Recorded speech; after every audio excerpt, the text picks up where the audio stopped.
Morning Year 6. In today's reading lesson, we're going to complete a first read of a text with a focus on vocabulary, and we're going to be identifying words and how they're used in the context of our new book, Everest.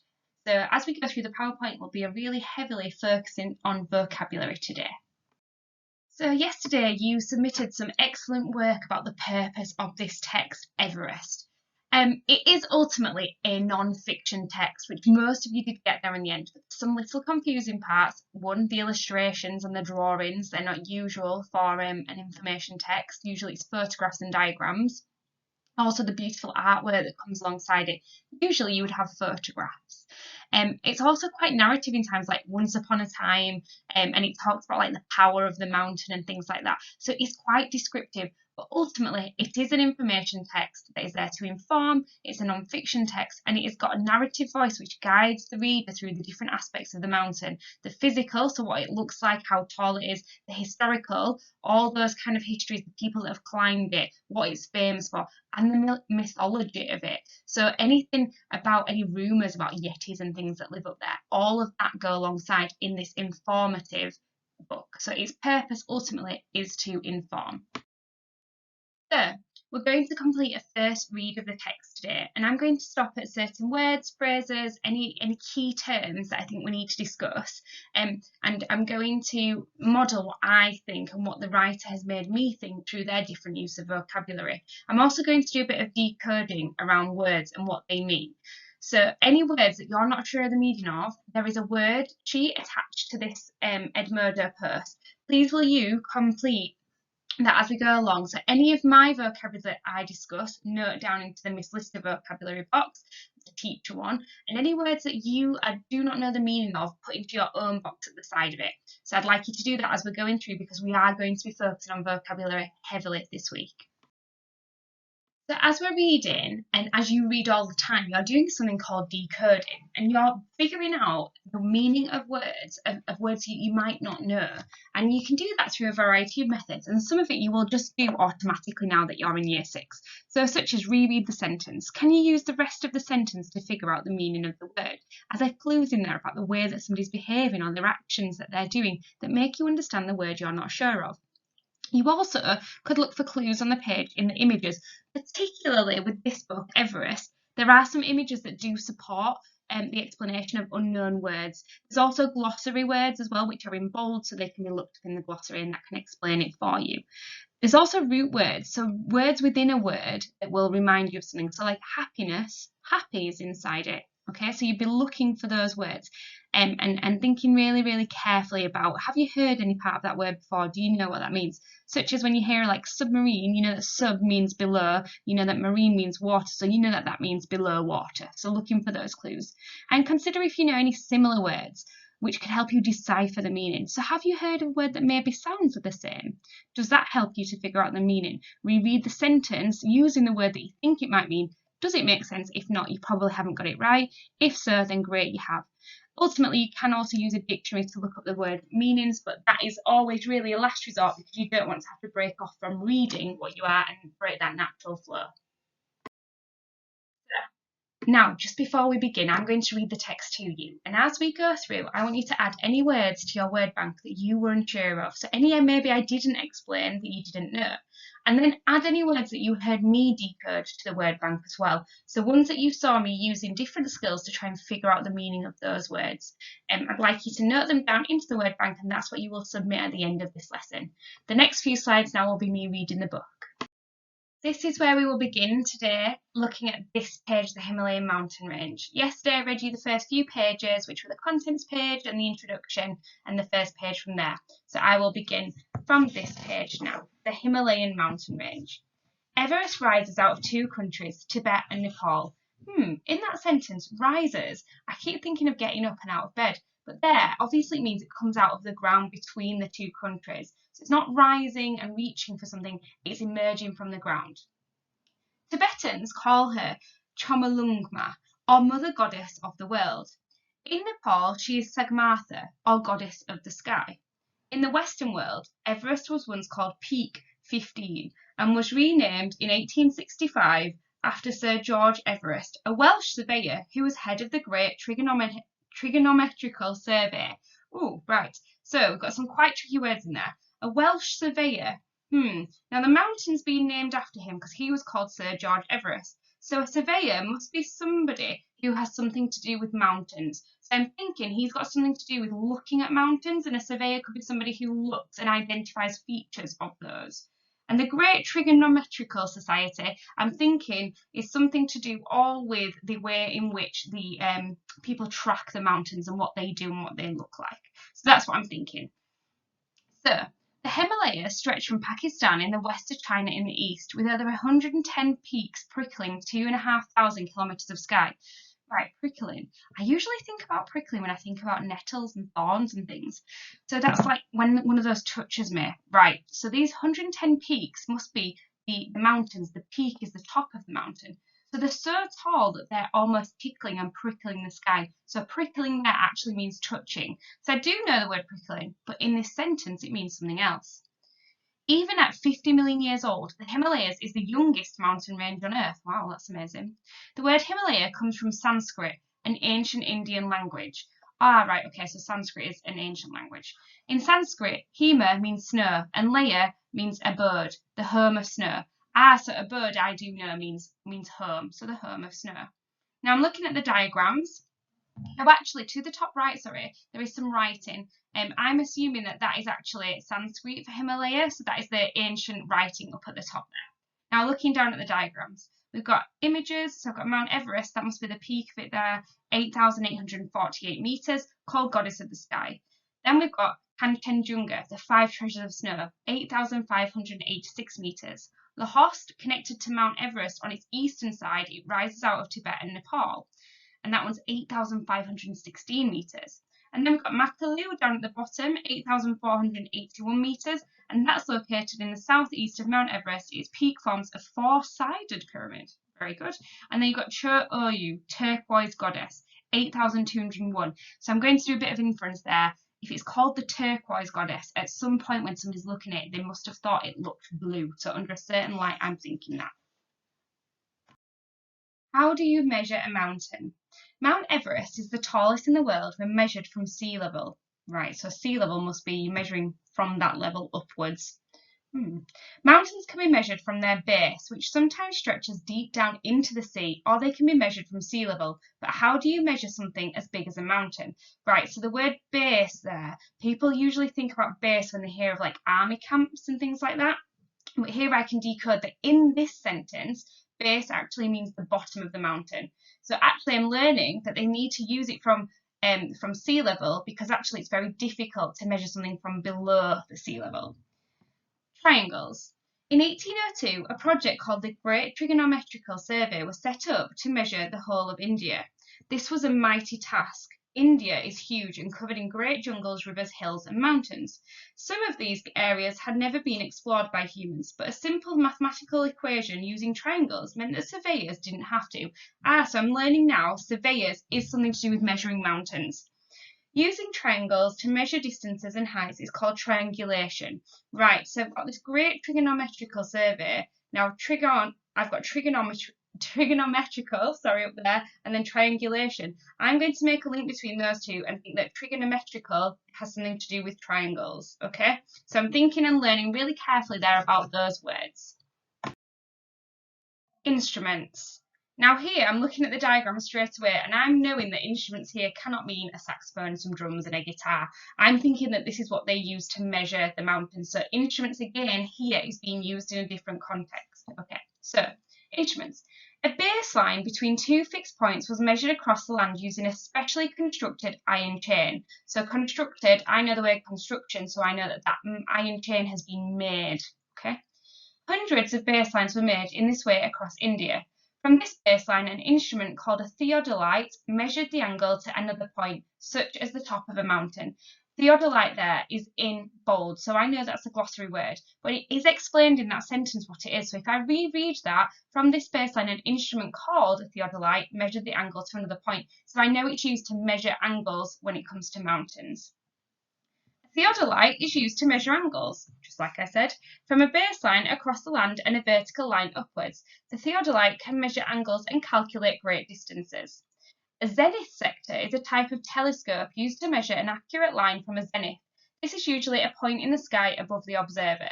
So there we've got the word zenith, and again it explains it there, a point in the sky above the observer. And then down at the bottom we've got Zenith Sector. From afar, Mount Everest doesn't seem like the highest peak. So afar, I'm thinking distance. Okay, from far away, it doesn't look like it's the highest. It was finally in 1856 that it was identified as far higher than any other mountain measured. The discovery was made by an Indian surveyor and brilliant mathematician called Zenith Sector. He was part of the survey and worked from a baseline more than 100 miles away when he made the discovery. Wow, this book is full of so many interesting facts. We're on to the next bit now, and then another chapter divider. So we've moved on to a new section of the book, looking up to the mountain, up to 3,000 metres. And I'm just going to stop and have a look at the angle in which this illustration is done. It's obviously drawn as if somebody stood at the bottom of the mountain, because you can't quite see the peak right up at the top. So I thought that was quite interesting, that I know that the next section of the book is going to be looking really carefully at as you travel up the mountain and looking at the mountain. Okay? Forested feet. Already, forested feet, I've heard the word forest before, so I know we're going to be thinking about the habitats on the Mount Everest now and around there. Far below Mount Everest peak, there is a world of life. The broad-leafed forests of the eastern Himalayas are home to an enormous mixture of plants and trees. I'm going to just go back to the word broad-leafed. I know that broad means wide, so those forests must have lots and lots of leaves in them, so it's quite a thick, dense jungle kind of setting. These forests are an ecoregion, a natural community that shares similar plants, wildlife, temperature, rainfall and soil. Okay, so it's already explained to me what an ecoregion is, a natural community that shares similar plants, wildlife, temperature, rainfall and soil. So again, that word involved must be in the glossary because it's there ready to explain itself to me. Monsoon season. From June to September, the heavy wind from the Indian Ocean creates torrents of rain. Now, I know that monsoons are heavy rain, so torrents of rain must be complete and utter lots of downfall. It's not a shower, it's far worse than that. This monsoon rain helps to shape the type of plants that grow here. Many of the birds and mammals that live here move up and down the mountain in the seasons. So I'm learning that the animals and the mammals around there move up and down as they need to throughout the year. Magic in medicine. Early explorers of these forests discovered some of the most ancient medicines of our planet. The snake root plant found here is filled with an important chemical called reserpine, which can be used against snake poison and insect stings. Okay. And the Himalayan mayapple has components that can be used in cancer-curing medicine. Okay, so all those words were quite familiar to me in there. If there were any that weren't for you, please pop them onto your word bank. Life at the foot of the mountain. Now, I'm thinking about the phrase foot of the mountain. I'm thinking about where that could be. Now, we know that mountains don't have feet, they don't get up and move around. So I would say the foot, just like on the human body, is at the base, the bottom of it. So, the forests of the Himalayas form the habitat for hundreds of different species of birds, mammals, fish and insects. Habitat is the natural home for a living creature. So again, if you did not know the word habitat, it has been explained for you. The mountain helps create an environment which is completely unique. So environment, it's like a home, a space for the animals, and completely unique, meaning very individual. There's nothing else like it. There are many animals and plants that are endemic to the region. This means they are only found in certain areas. Okay, so endemic means that they're only found in parts specific to that area. And then it gives you some of the animals. You've got the clouded leopard, which is on the tree there. You've got the woolly flying squirrel lower down in the corner, and then up above that you've got the golden langur. And they're endemic animals. They can only really be found in that area. How old are the new things we discover? Scientists are still discovering new species of plants and animals hid in the deep forests of the eastern Himalayas.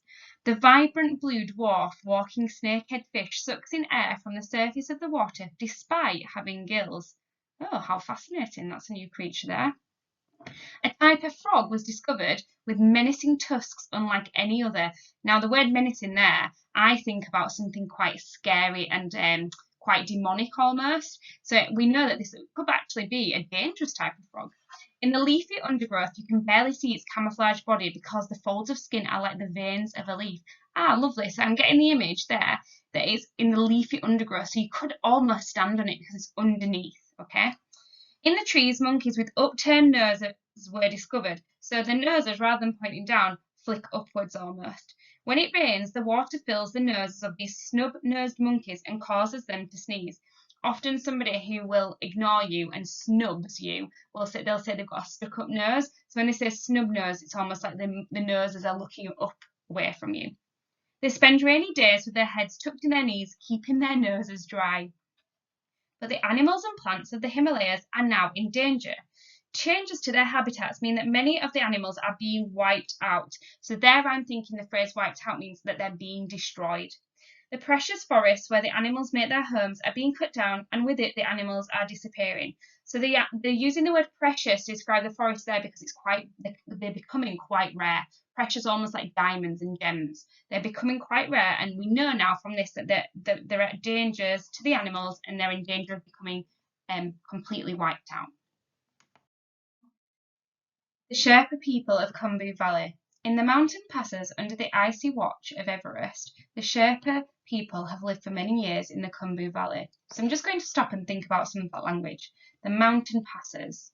Now I know the word pass means to let somebody go by, okay, if you let someone pass by. So I'm assuming that these mountain passes have areas where you can kind of travel through them. So I'm going to decode that mountain passes are almost pass between the mountains. And it does say here, icy watch of Everest. So it's almost like they're underneath the mountain rather than being up it. The Sherpa people have lived for many years in the Khumbu Valley. The word Sherpa means Easterner. It refers to the Sherpa migration moving from Tibet and further east in around the 12th century. Okay, so centuries, 100 years. Okay, so we know that if it was the 12th century, we're now in the 21st century. So you've got to think about how many hundreds of years that happened ago. And it's explained to you what migration means, but migration is just the movement of people from place to place. Or birds, they migrate every year, okay, but it's the movement of people. They were once nomads travelling across the higher Himalayas. Now, they've actually settled. I know that they settled because they live in these mountain passes. Now, it says they were once nomads travelling across the higher Himalayas. So nomad, I'm decoding here, and it makes me think that previously they didn't settle anywhere, and nomads are people who move around from time all across places. Traditionally, Sherpas farm the meadows, moving their herds of animals up and down as the seasons get colder and warmer. They trade in wool, salt, and seeds. Right, so I know that Sherpas use the field kind of areas to move their groups of animals up and down. So they work and live upon the mountains. Traditional clothing. A tetung, a kara, a chubba, and a kanam. They're labelled diagrams, so I can see what they are. A ratuk, a matil, and a tongkop. Okay? And all there, you've got the men's and the women's clothing. Sherpas today. Today, Sherpas are famous for being extraordinary mountaineers. So I think extraordinary, we know, means extraordinary. It means above average, so they're excellent at it. And mountaineers must be people who go up and down the mountain. They manoeuvre around the mountain. Studies have even found that their bodies are better suited to the higher mountains because they are able to breathe well at high altitudes. Right, so I'm just going to decode a few words in there. So their bodies are better suited. So their bodies work better higher up the mountains. And it says they're able to breathe well at high altitudes. So the higher you go up the mountain, the less oxygen there is. And that's to do with the altitudes, okay? So we know that they are able to breathe really well at high altitudes. Sherpas have lived on the mountains for so many years that they know the land and how to survive on it. So whilst it may be easy for them to live there, they've had to adapt and learn to live there well.